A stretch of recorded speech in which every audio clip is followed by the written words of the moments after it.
Jack Snack. Visualize the entire sales call from start to finish. Chapter 6. Accountable. Successful relationships must include two accountable parties. We sometimes find ourselves in relationships with people who are unreliable because we haven't learned the art of holding others accountable. Does that make sense? It took me quite a while to learn that when someone held me accountable for my behavior, their message was, "I think that you are capable of being an incredible person, and I won't accept anything less." When I realized that my friend, wife, son, or associate was actually saying to me, "I believe in you," I became much more comfortable having conversations with those around me where they held me accountable, or I held them accountable for their actions.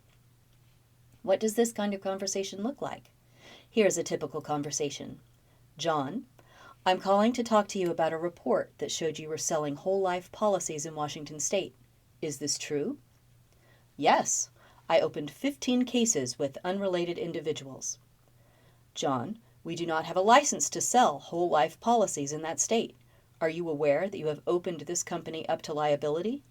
Yes, no, I realize now that I did that. I'm sorry. Let's meet with our legal team. At some point, you and I will need to talk about where we go from here. I'm sorry that this happened. I am too.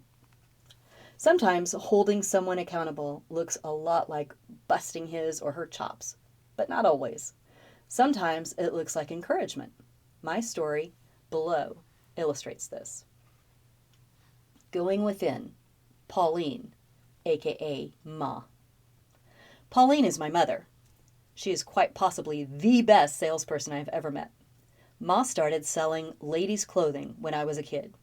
She moved on to selling high-end furniture, which she did for years with great success.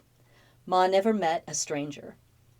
The very essence of her personality was this message: I like you and believe in you. Her way of being inspired people to be their best. She actually held the people around her accountable for their actions without being the heavy in any way. She never questioned my ability to achieve my full potential. Every day, her faith inspires me to be accountable, to always be my best self, and accountable to do what I know is right. I haven't always held myself accountable, though.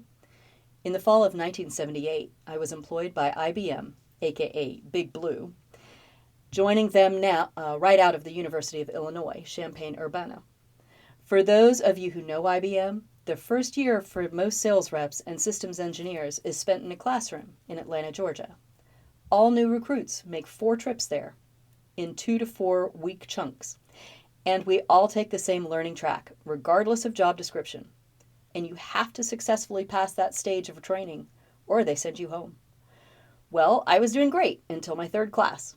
This is where we were writing code using computer languages like BASIC, COBOL, APL, and RPG-3. Yikes! I sucked at programming, and unlike other areas of my life, I could not fake it till I make it. There was no place to hide when you turned in your programming deck. I just did not get it, and all I really knew about computers at the time was that they were longer than they were wide, and they cost a lot of money. How embarrassing it was to get sent home as a failure with one future chance to come back and finish what I started. Of course, it wasn't my fault. I was so incompetent.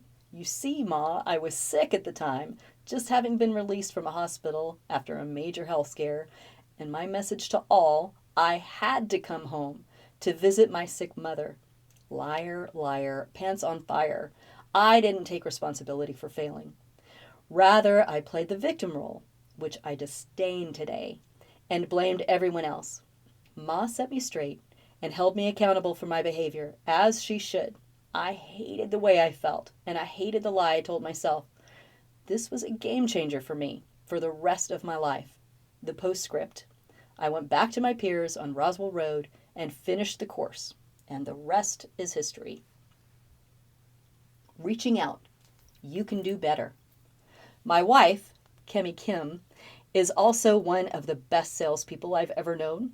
Of course, she will vehemently deny it and proceed to tell you she really dislikes sales. However, if you include the words persuasive, persistent, pragmatic, and influential in the definition, Kemi gets what she wants, and when she wants it. The difference between her and others like me, she kind of sneaks up on you and disarms you along the way. Most of us recognize a peddler from a mile away, and as they approach, we hold on to our wallets for safe measure.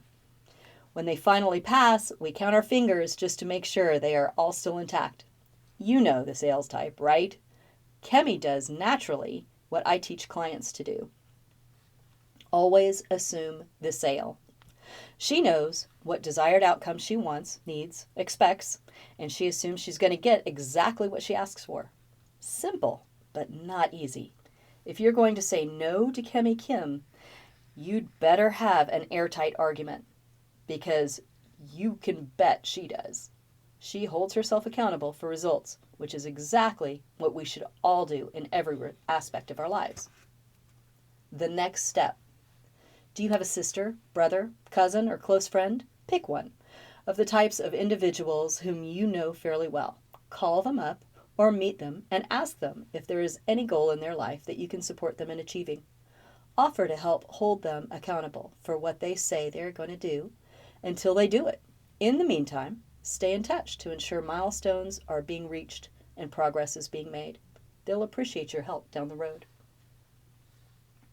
Building blocks of successful sales. Accountability often looks a lot like self-discipline, doesn't it? The one big difference between a successful sales pro and an unsuccessful sales pro is their willingness to carefully uncover and then overcome objections. When most people feel or hear resistance, their first inclination is to back off. Who wants to go where they're not wanted, right? Except who says you're not wanted? Your potential customer will almost certainly stall and present objections to opening a relationship with you. This is their way of asking you to provide them with more accurate and complete information. When you have progressed in your sales conversation to the point of opening and you encounter resistance, it is up to you to hold yourself accountable for following through to the conversation. Your brain and emotions may sabotage your effort, telling you to back off and not be pushy. Stand firm in the knowledge that you can uncover real objections in an easy, conversational way that puts your potential customer at ease. Most of us are smart, creative individuals. Some of us are geniuses. A genius is just so gifted at what they do that they can be successful effortlessly. For instance, a mathematical genius could easily take a math test of any level and perform well on it with little or no study. For the rest of us, advanced preparation is our silver bullet. We win because we sat down and prepared to win. In sales, your silver bullet is the time you spent anticipating the kind of objections that your potential customer might have and formulating clear, accurate, and convincing responses to those objections. There are two important reasons why investing the time to anticipate objections pays off. First of all, you know the answers. You can say with confidence that 50 to 60% of your customers have been picked up by national affiliates under your company's representation. You can say that long and short-term projections on their industry are available and that you can incorporate them into financial summary. Why can you make these and other responses with surety? You can because you thought again, did your research and confirmed your answers. The average expendable income of the individuals in your marketing database? Well, that's on average $20,000 a year. Why do you know this fact? You know it because you imagined that if you were this customer, that is precisely what you would want to know before you spent your money on a larger database. How did you know this? You had to do a little digging in the files, maybe even get some help. That homework pays off. It shows that you are accountable for the complete and accurate presentation of your product or service. The second payoff for preparing to overcome objections is that when you are prepared, it shows. You can lean back, smile, and chat with a cool confidence that you do know the answers and you are presenting them with the best option for their money. Your casual attitude allows you to continually drill down through your customer stalls. into their objections, and finally to the point of asking them for their business. How do you pack a silver bullet? Here are 6 surefire ways. I couldn't resist. Get it? Surefire, silver bullet. Differentiate between stalls and objections. Identify the real objections behind the stalls. Convert stalls into objections that can be overcome. Anticipate objections and formulate responses to each one in advance. Learn techniques to address objections comfortably and conversationally. Apply a process to conquer objections and solve problems. Besides a horse's room in a barn, what is a stall? A stall is a statement like, I want to think about it, or I have to talk with my partner. Why are these stalls and not objections? They are stalls because, unlike objections, they cannot be overcome. A stall is a way for a potential customer to ask you to convince them more and better. They have both positive and negative feelings at this point. They are interested enough not to simply walk away, but not interested enough to clearly tell you that what their issue is. It's up to you to take a stall and uncover the objection behind it.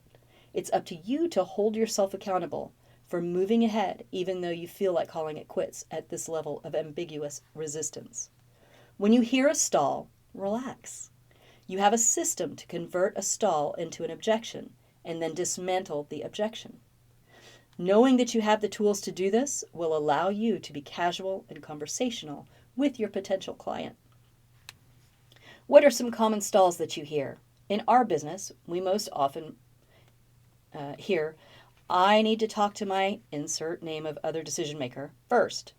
The first thing that I do when I hear a stall is to explore it. I become curious about it. For example, do you and your whomever usually make all of your business purchases together? For what sort of product is your partner looking? Usually, with this sort of curious questioning, I am able to uncover an objection. Often an objection is that our future customer believes that they can get the same service from another source for less money.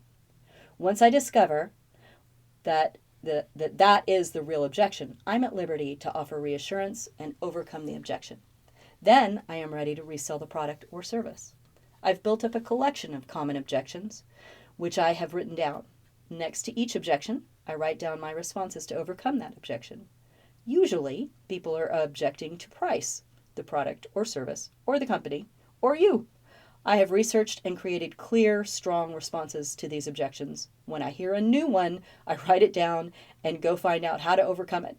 Having the right information does make a difference, but you also have to know how to gently introduce that information so that you are not appearing argumentative. Many people respond to empathy. That is, your ability to emotionally connect with a candidate. I know how you feel about goes a long way in any relationship toward mutual agreement. Honestly admit that your candidate's customer's objection is correct and then counter it. For example, yes, it is a lengthy deployment time. That allows us to troubleshoot on site instead of charging you for support calls too soon after product launch. Focus yourself and your customer on the reality of the present and the future, and don't become mired down in discussions of the past. Sometimes you can sense that the customer is uncertain. They aren't really sure one way or the other when dealing with uncertainty. Push back gently with a question such as, why do you believe that X is a better choice for you? Clarity is uppermost in any sort of communication. My favorite question, let me make sure I understand, to avoid crossed wires, always in any relationship, restate what you heard. Once you have heard an objection, say it back to be sure that you got it right. Just doing this says loud and clear, I am listening to you and I want to honestly respond to you. Once you have listened and acknowledged by restating what you've heard, make sure that that is the only objection you are facing. How do you make sure? Ask. Always ask. Take a moment to point out how other people with the same objection eventually found that your solution was the best for them. Then ask them if they feel that you have addressed their concern. Go back to the process of opening a relationship with them and make a point of talking about the first steps toward completing the purchase. We're all human, and our natural first reaction to stalls is to become defensive or argumentative. You're there to engage your customer in a team effort. The two of you are working to solve their problem in the best way possible. Make your responses positive. I like to argue, or more accurately, debate. I admit it.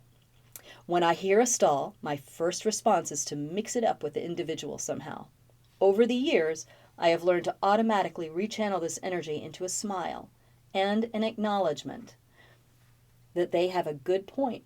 Wow, if only we could do this when we argue with our kids and spouses too. Accountability means putting in work before you walk through the door. Address concerns early and anticipate, and you will ace the sale.